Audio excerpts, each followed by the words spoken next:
The NDB is headquartered in Shanghai, as many of you may know. Its president is elected on a rotating basis from one of the member countries, and there are 4 vice presidents chosen from the other countries.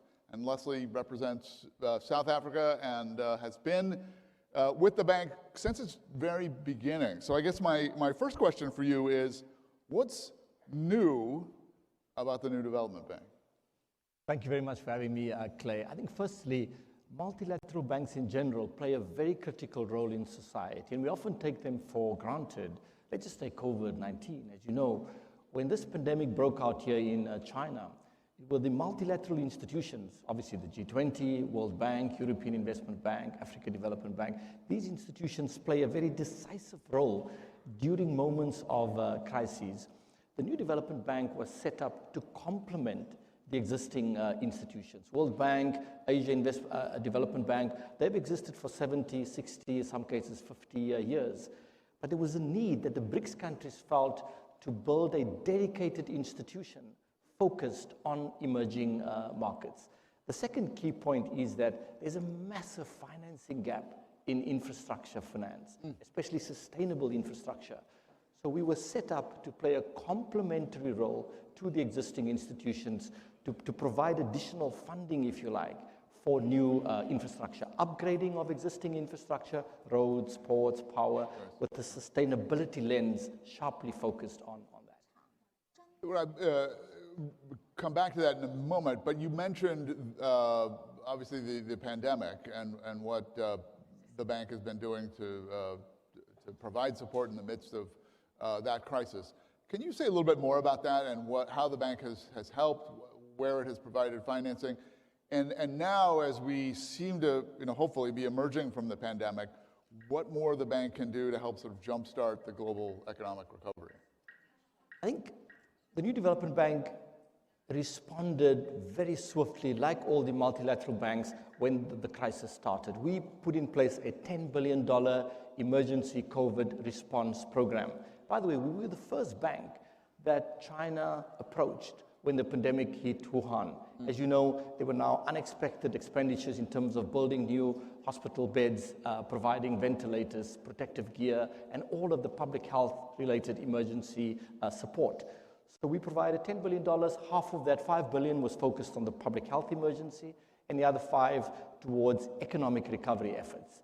So the additional, that second $5 billion was focused on preserving jobs. As you know, a lot of small, medium, and micro enterprises simply came to a halt as a result of the successive lockdowns. So that additional $5 billion was helped to aid the economic recovery process. However, the world is still in a very, very difficult space right now. Now more than ever, these banks have to look at additional ways in which we can stretch our balance sheets to provide that additional impetus for the recovery.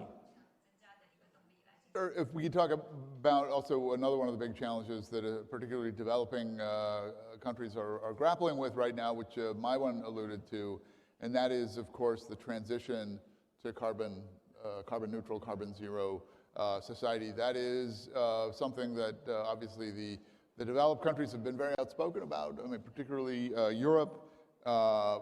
It's a bigger challenge, bigger hurdle for the developing world.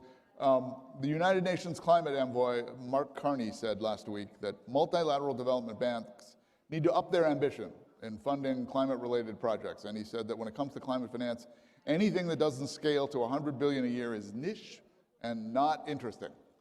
So what's the NDB doing?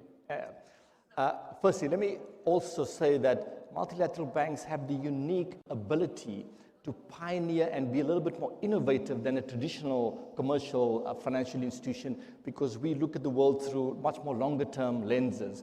Give you an example. Multilateral banks created green bonds as a financial instrument. It didn't exist up until 2007. The first green bond was issued then.